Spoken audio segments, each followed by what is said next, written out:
అతిపెద్ద షాపింగ్ ప్రపంచం సిఎంఆర్ మన కరీంనగర్ లో ప్రముఖ సినీ తారలచే ఆగస్టు 9న గొప్ప ప్రారంభం. ఎస్ మనం జస్ట్ బిఫోర్ ఇక్కడ నుంచి ఒక 50 మీటర్స్ కూడా ఉండదు. ఇదిగో ఈ ప్రాంతంలోనే మనం కార్లు అన్నీ విరిగిపడ్డాయి, కొండ చర్యలు విరిగిపడినాయి. దీని కింద ఇల్లులు నేను చూపించాం కదా.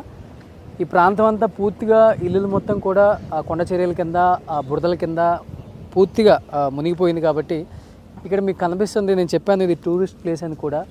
మీకు అక్కడ సెంటినల్ రాక్ అని కూడా ఇక్కడ పెట్టుంది సేమ్. అంటే ఇది మొత్తం కూడా టూరిస్ట్ ప్లేస్ అనమాట.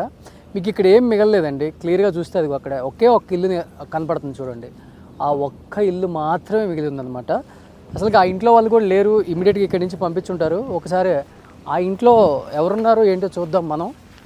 ఈ పక్కన రెస్క్యూ టీమ్ అంతా వాళ్ళ పని వాళ్ళు చేస్తున్నారు. ఈ కంప్లీట్గా మీకు కనపడుతుంది. ఈ ఒక్క ఇల్లు మాత్రమే మిగిలి ఉంది. ఈ ఒక్క ఇల్లు తప్పితే మిగతా మొత్తం కూడా ఈ ప్రాంతం మొత్తం మునిగిపోయింది. ఇంకా ఎస్, రెస్క్యూ టీమ్ వీళ్ళని సేఫ్గా గమనించి ఇక్కడి నుంచి పంపించేశారు కూడా. ఇక్కడైతే ఎవరు లేరు, ఇంకా కేవలం రెస్క్యూ టీమ్ అండ్ పోలీసులు మాత్రమే ఉన్నారు. ఇక్కడ ఎవరు లేరు కంప్లీట్గా. ఈ ఒక్క హౌస్ మాత్రమే మిగిలింది, ఏం లేదు ఇక్కడ.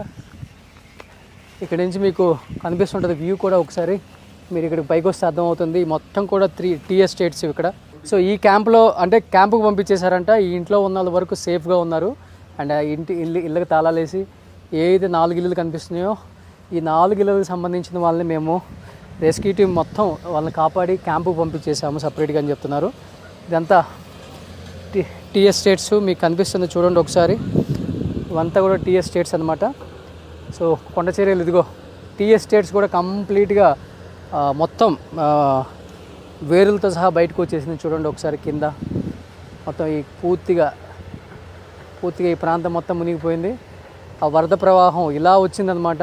దానివల్ల ఈ ఇంట్లో ఉన్న వాళ్ళు మాత్రం సేఫ్గా బయటపడాల్సి వచ్చింది. అండ్ అటు సైడ్ మీకు ఇంకొక 10 ఇళ్ళు కనిపిస్తున్నాయి అనమాట. వాళ్ళు మాత్రం కొంచెం బయటపడ్డారు. ఒకసారి ఆ సైడ్ వెళ్దాం. ఆ సైడ్ ఏమన్నా మనకి ఇంకేదన్నా క్లియర్ ఇన్ఫర్మేషన్ దొరుకుతుందేమో. ఒకసారి ఆ సైడ్ కూడా వెళ్ళి ఏమన్నా కవర్ చేసే ప్రయత్నం చేద్దాం. అసలుకి అంటే రెస్క్యూ టీమ్ చాలా విధాలుగా చాలా రకాలుగా ఇక్కడ చాలా వరకు కష్టపడి ఏదో విధంగా సేవ్ చేసి ప్రతి ఒక్కరిని, అంటే కొంతమంది తెలియకుండా కూడా లోపల ఉంటారండి అని చెప్పేసి కూడా కొంతమంది రెస్క్యూ టీమ్ వెతుకుతున్నారు.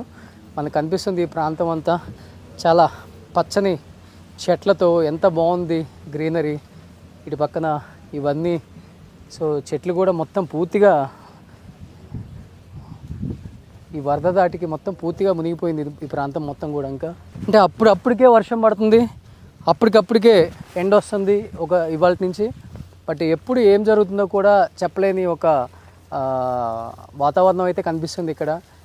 ఎప్పటికెప్పుడు వాతావరణ శాఖ కూడా వీళ్ళకి ఇన్ఫర్మేషన్ ఇస్తుంది అనమాట, ఏ టైంలో ఎలా ఉంటుందో. ఎందుకంటే హెలికాప్టర్స్ కూడా మీకు కంప్లీట్గా అన్ని చోట్ల తిరుగుతున్నాయి ఇక్కడ. అండ్ వాతావరణాన్ని ఎప్పటికప్పుడు వీళ్ళకి ఇన్ఫర్మేషన్ ఇవ్వటం, ఇక్కడ ఎలా ఉంటుంది, ఇక్కడ వెదర్కి తగ్గట్టు ఎలా జాగ్రత్తగా ఉండాలి, ఏ ప్లేసెస్లో సేఫ్గా ఉండొచ్చు, ఏ సైడ్ అంటే మీకు కనబడుతుంది అప్ అండ్ డౌన్ 2 ఉందన్నమాట. ఇదంతా డౌన్, అదంతా అప్ ఉంది, మిడిల్లో మళ్ళీ డౌన్ ఉందన్నమాట. అంటే అక్కడ ఇరిగిపడింది కాబట్టి ఈ ప్రాంతం మొత్తం కొట్టకపోయింది. ఎక్కడ ఇరిగిపడిందో అది.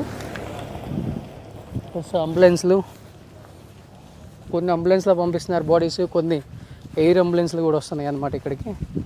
కొంచెం పైకి వెళ్దాం అసలుకి.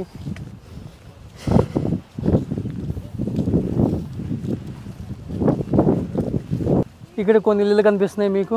ఇక్కడ ఇల్లులు కొంచెం సేఫ్గా బయటపడ్డారు వలస కూలీలు పాపం. ఇక్కడ కంప్లీట్గా ఈ ఇంటి వరకు వచ్చి ఆగిపోయింది పాపం. చాలా సేఫ్గా బయటపడ్డారు ఈ ఇంటి వాళ్ళు కూడా, ఇటు సైడ్ ఉండే వాళ్ళు కూడా.